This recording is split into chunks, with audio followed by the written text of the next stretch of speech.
Hola, bienvenidos a esta nueva entrega. Estamos nuevamente con ustedes César Cano, Erika Garay e Iraís Morán.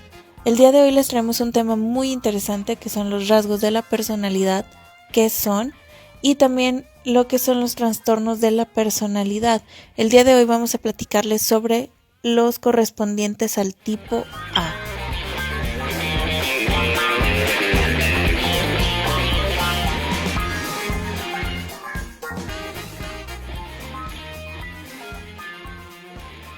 Porque ya se dan estas reacciones psicosomáticas relacionadas a todo lo que estuviste viviendo. Y esto nos da paso al último tema, que es el más padre, es en el que todos estábamos al filo de la silla, bien dramático, pero sí, es que coincidía con que era la última clase, ¿no? Entonces a veces la última clase era como la más cansada, pero este tema... La esperábamos con ansias. Que son todo el tema de patologías, psicopatologías, trastornos mentales, ahora sí, cómo cuando impacta de manera negativa todos estos factores que hemos venido hablando, la parte de la conducta, la parte física, etc. Ok, para iniciar trastornos, que me gusta mucho hablar de ellos, hay que iniciar primero aclarando que un trastorno no llega así de hoy estoy bien, mañana tengo un trastorno, no llegan así. Inician como todo, de chiquito o de lo menor a lo más grande. ¿Cómo se llama un trastorno en su inicio? Acuérdense que son los rasgos, todo nace de los rasgos y los rasgos son lo que nos hace diferentes también.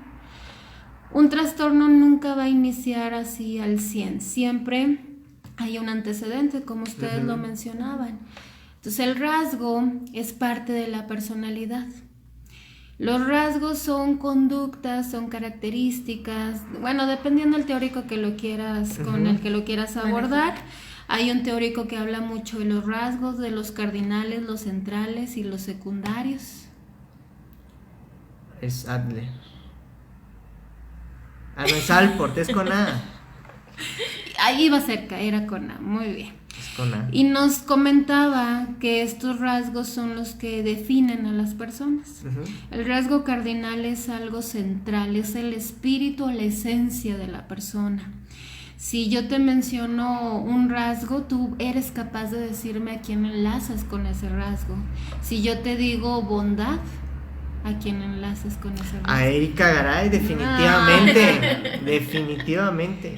Ok, no sé, comedia o gracioso. Ustedes no saben, pero me creció la barba 2 centímetros justo cuando dije eso. Creo que más. Ahí enlazamos la comedia. Ahí está también. ¿Con quién? Contigo. Que sí. No, aquí pura seriedad porque tenemos que aprender. Sí, es el momento cultural. Pero bueno, así era nuestro querido teórico. Nos mencionaba los rasgos cardinales. Nos mencionaba que eran máximo 6 rasgos, o sea que podía tener, rasgo cardinal es 1 nada más, es 1 o 2 marcadísimos en una persona. Los centrales son los que sí pueden ser hasta 6, incluso 6 rasgos centrales, que son característicos, pero no son determinantes. O sea. Y secundarios ya entraban todos los rasgos como los gustos, incluso preferencia de música, comida, pasatiempos, que son lo que definen a la persona. Que incluso quizás puede llegar a tener un momento, pero hasta ahí. Exacto, y no puedes decir, no sé, César es un enojón porque dijo esto. Lo dijo en ese momento y después estaba riendo, o sea, no es un enojón porque no le duró todo el tiempo, ni todos los días, o sea, fue un momento nada más. Bueno, entonces los rasgos están en cada persona tiene sus rasgos secundarios, sus rasgos centrales y muy poquitas personas tienen rasgos cardinales, solo aquellos que son sobresalientes o característicos. Ok, estos rasgos ya están en la persona, está el ambiente que mencionaba Iraís, en donde crece esa persona, donde se desarrolla todo lo que aprende, y luego viene también lo que mencionaba César, con la parte de lo químico, lo que sucede adentro, que más que nada es la herencia, ahí influye mucho. Estos 3 son los elementos que están para formar o entender un trastorno. Y le llamamos etiología a la historia de cómo nace ese trastorno. Recordemos que Si estamos hablando de clasificación de trastornos, tenemos muchas, dependiendo de lo que tú quieres o de lo que estás tratando. Iniciemos con los más sencillitos de entender, que son los de personalidad. Tenemos 10 trastornos de personalidad. Inician, o en su etiología vemos que se repite una herencia de esquizofrenia, tal vez no directa, pero hubo un familiar, el gen de la esquizofrenia está en la familia. Luego viene el ambiente, un ambiente hostil, un ambiente de abuso, un ambiente donde la persona no fue atendida adecuadamente. Y el último protagonista es la estructura psíquica, donde ahí pueden entrar los rasgos ya de la persona que ya estaban ahí. Ok, si ya están estos tres y los planetas se alinean y todo coincide, el factor estrés está en el ambiente, activa la parte de la personalidad o los rasgos, y esto genera o también activa a la parte de la herencia, y entonces se puede desembocar o transformar en uno de los 10 trastornos de la personalidad o en uno de los 5 tipos de esquizofrenia. Digamos que ahí este gen de esquizofrenia no sabemos hacia cuál se va a ir. Si lo vemos en cuestión de números, tiene 15 opciones, y la que más le guste, la que más esté de predisposición por el ambiente y los rasgos, es lo que va a tomar la persona. El gen de esquizofrenia es hereditario. Puede ser una línea muy lejana, no necesariamente es un familiar cercano, pero si en tu línea genética está, tú tienes esa predisposición. El factor estresante puede ser positivo o negativo, puede ser una boda, puede ser el nacimiento de un hijo, puede ser una graduación. Algo negativo puede ser la muerte de un familiar, la muerte de un hijo, que te despidan de tu trabajo. El estrés, el factor estresante es indeterminado. El punto es que se genera un nivel de ansiedad y estrés muy alto, tan alto que no lo puede manejar. Recordemos a Freud, mecanismos de defensa. Todos tenemos mecanismos, y la palabra lo dice, son para protegernos. Cuando ya no funcionan, cuando la situación o el ambiente es abrumador, es inmanejable para la persona, no para sino para esa persona, ya no le fue posible manejarlo con sus recursos. Tomamos la parte de Gestalt, que es la percepción, perdón, exacto, pero vamos conectando todo. Muy bien. Esta persona rompe con su realidad, que es lo que Freud nos mencionaba. Los mecanismos son para que esto no pase. Claro. Si tú conoces tus mecanismos, tú sabes cuándo están actuando y darles el espacio de actuar. Pero cuando no los conoces, cuando no te conoces, no les das esa fuerza, no les permites trabajar a su debido tiempo, y puede pasar esto, puede pasar que la situación sea tan fuerte, la emoción, que tú no la puedes controlar. Imagina que es como un globo que se va inflando, y tú no estás controlando el que se infle. Claro. Y llega un momento en el que el mismo material del globo ya no resiste y explota. Esa explosión es el quiebre o el romper con la realidad. Es cuando el gen de esquizofrenia se activa, y si en este caso se desarrolla uno de los 5 tipos de esquizofrenia, es lo que vamos a tener en esa persona. Que ya no hay vuelta atrás en este caso. Ya no hay vuelta atrás. Si ponemos un ejemplo en el caso de un duelo, o sea, de una muerte, donde entra el mecanismo de defensa, si se llega con la noticia a la persona que tiene el gen de esquizofrenia, el mecanismo de defensa, por ejemplo el de negación, entra diciendo no te creo. O sea, es una respuesta automática que pone el cerebro para recibir una noticia que está siendo abrumadora. Comúnmente es suficiente.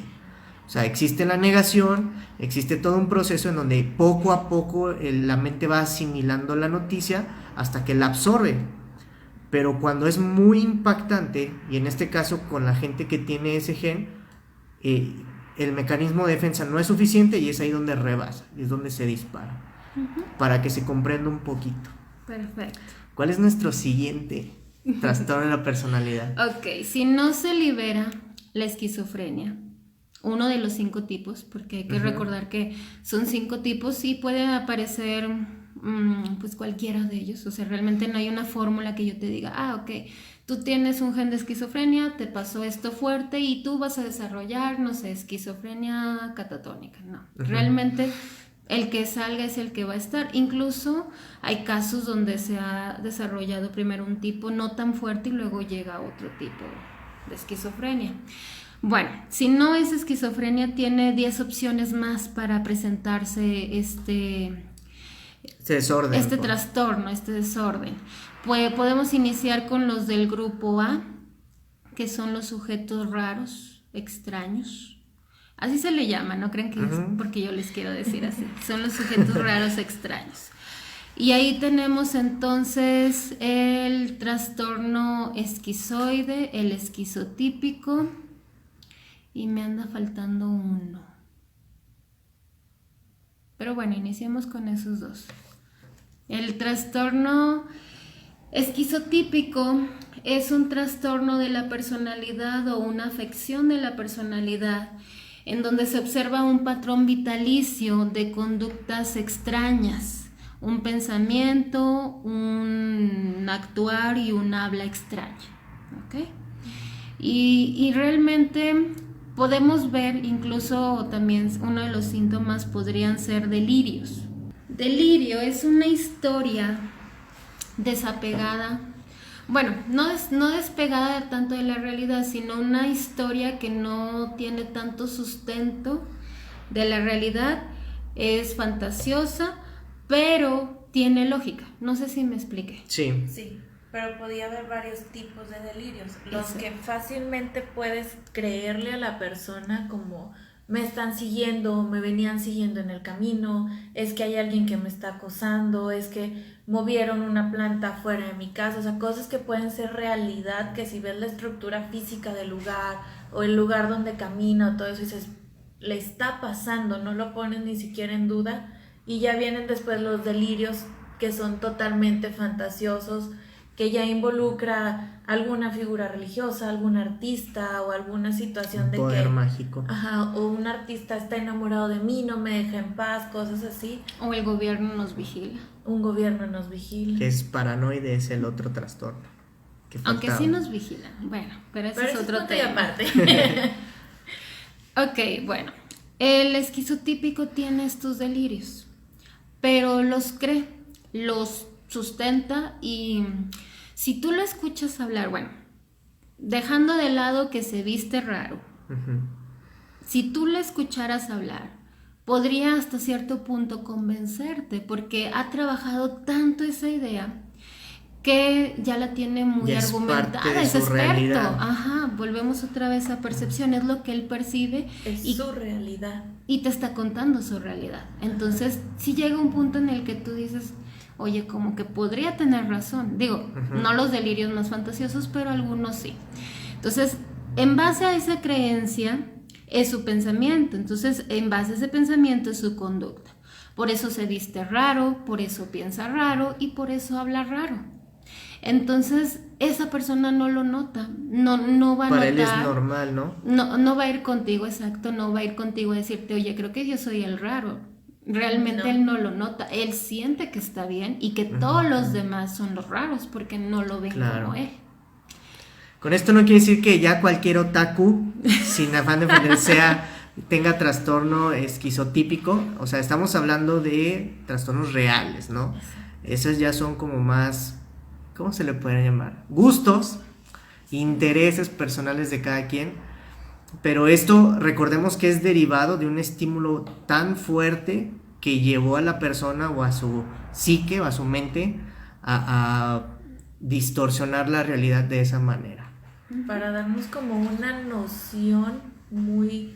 Volvemos a lo mismo, no es que sea precisamente, pero algo así, un personaje que me viene a la mente es Luna Longbottom de Harry Potter, que ella tenía su realidad, su forma de vestirse, su forma de comunicarse y venía precisamente de una historia familiar fuerte en el que la mamá había fallecido, en el que el papá se había hecho de ideas hasta cierto punto paranoicas, de nos vigilan, no todo, y repercute en la personalidad de ella. Obviamente es un personaje pero es como una forma fácil de más o menos darnos una idea de a qué se refiere este trastorno.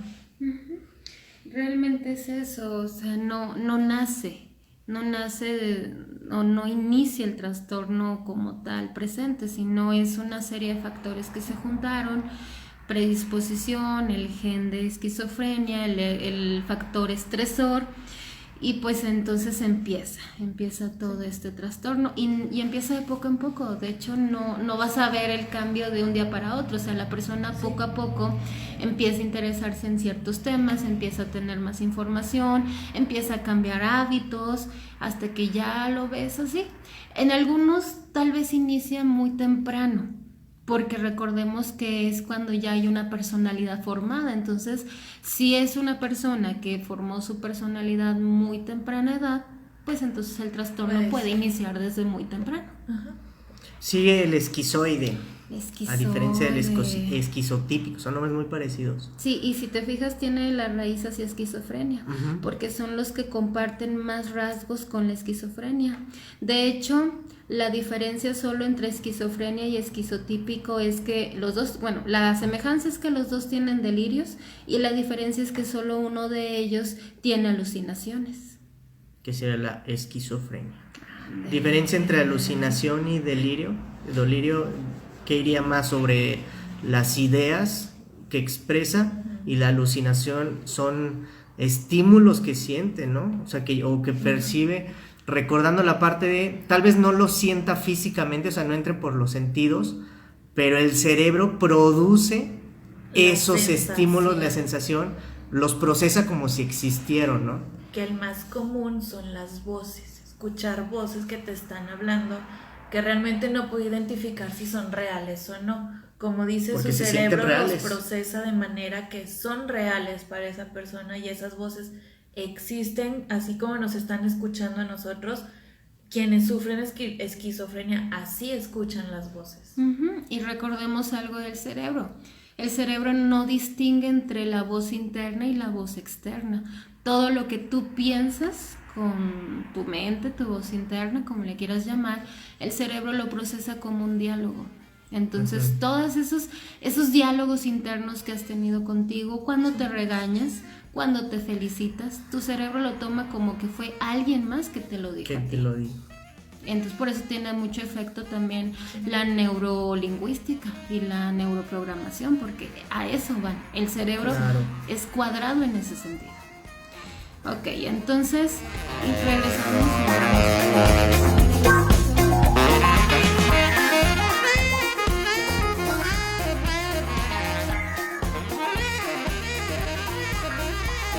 Muchas gracias por escucharnos. Les recuerdo, estuvimos con ustedes César Cano, Erika Garay e Iraíz Morán.